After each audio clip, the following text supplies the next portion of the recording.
Saving your first $10,000 might feel daunting, especially if you're starting with a lower income or struggling to get ahead. But hitting that $10,000 milestone is a game changer. It opens up new financial possibilities and sets you up for long-term success. If you're struggling with debt and you're living paycheck to paycheck, you'll find if you can get to that $10,000 mark, things will really start changing after this point. Because if you have the discipline to go from negative to $10,000, it'll only go up from there. So let's walk through the steps you can take to reach your first $10,000 one small action at a time. First off, you want to rewire your money mindset. Before tackling any numbers, the first thing you need to work on is your mindset around money. For example, I have a friend who's scared to calculate their net worth, who doesn't feel like it's possible to retire. But knowing where you stand financially is the first step to making progress. You can't fix what you're ignoring. And then I have another friend who's learned to keep upgrading his lifestyle and never go back. It's easy to fall into that trap of thinking that more expensive things will make you happier, but that mindset keeps you on a never-ending treadmill, always chasing the next thing.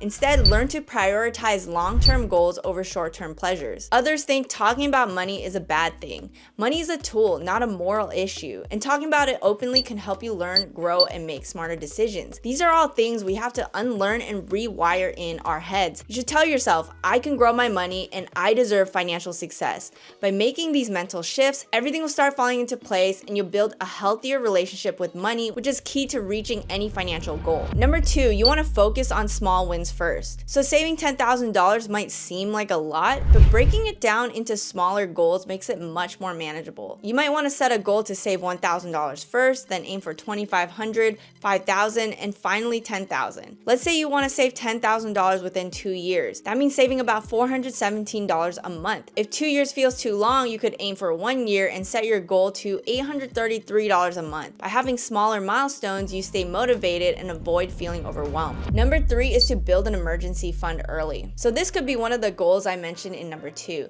One of your small wins should be your fund, because while building your net worth, having an emergency fund is really critical when unexpected expenses come up, like medical bills, car repairs, or job loss. Without that emergency fund, your unexpected expense could wipe out your progress. So having this financial cushion will give you peace of mind and protect the savings you've worked so hard to build. If you have at least $2,000 saved for emergencies, you're already ahead of more than half of Americans. According to surveys, 57% of people can't cover a $1,000 emergency. So having double that in savings shows you're on the right path. But ideally, you'll want to work towards 3 to 6 months of living expenses saved up as an emergency fund. But even having a couple $1,000s aside means you are financially prepared for the unexpected. Number 4, you want to avoid high interest debt. Again, tying that back to number 2, you can make it a goal to avoid high interest debt or to completely pay off any high interest debt you have. High interest debt can destroy your progress. So if you have any credit card debt or personal loans with high interest, make sure to focus on paying those off first. It doesn't make sense to save or invest if you're paying more in interest than you could earn, because it's highly unlikely that your investment could surpass that 15 to 25% interest rate that you could be having on your debt. So target any debt with an interest rate above 10 to 15%, because paying it off is like getting a guaranteed return on your money. Once you clear those debts, you'll free up more cash each month,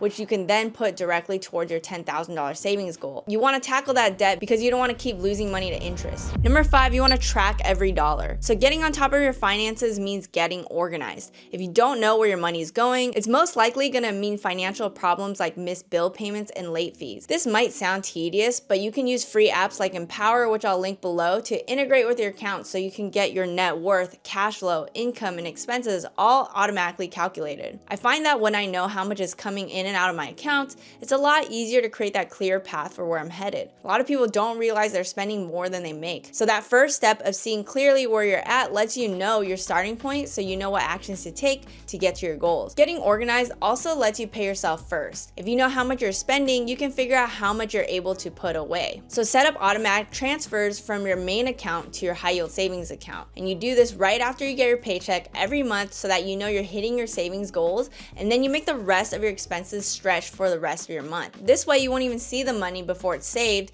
and you won't be tempted to spend it. Even small amounts like $25 or $50 from each paycheck will add up faster than you think. Number 6, use the 50-30-20 rule. So the 50-30-20 rule says that 50% of your after-tax income goes towards your needs, 30% towards your wants, and 20% towards your savings, investments, or debt paydown. Say you calculate all your expenses and you find you're spending 70% towards your needs like your home, bills, food, etc., and you're not saving anything. Now you'll know you need to downsize to to hit your goals. The idea is to make sure you're consciously directing money towards your goals, not just spending without a plan. Prioritize your needs and investments first and limit spending on things that don't add long-term value. And then over time, if you're able to beat that 50-30-20 rule, it's even better because the more you can save, the faster you can reach financial freedom. This small shift in thinking will make you feel more in control and less stressed. Number 7, check if you have any money leaks. After you applied that 50-30-20 rule, you should check if you have little expenses that seem harmless but add up over time. And these money leaks could be unused subscriptions, bank fees, or eating out more than you realize. To plug those leaks,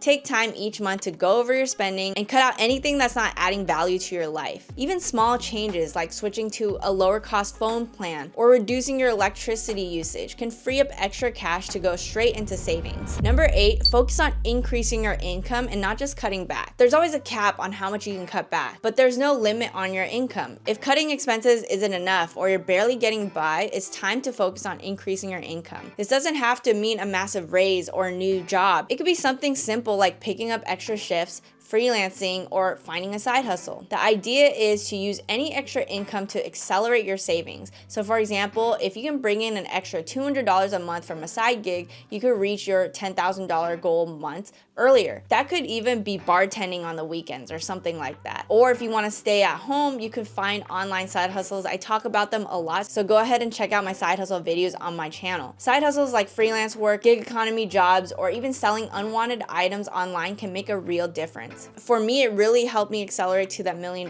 mark. I started doing different side hustles like selling shirts on Merch on Demand, selling on Etsy, building my personal brand, and those different income streams allowed me to retire at 31. So reaching your first $10,000 in net worth doesn't happen overnight, but it's entirely achievable if you stay consistent. I hope you guys enjoyed this episode on different tips on how to get your first $10,000. Let me know if there's anything in this episode that inspired you to change something with your money management. Subscribe, hit the bell button to be notified of my latest videos. I'll see you guys in the next one.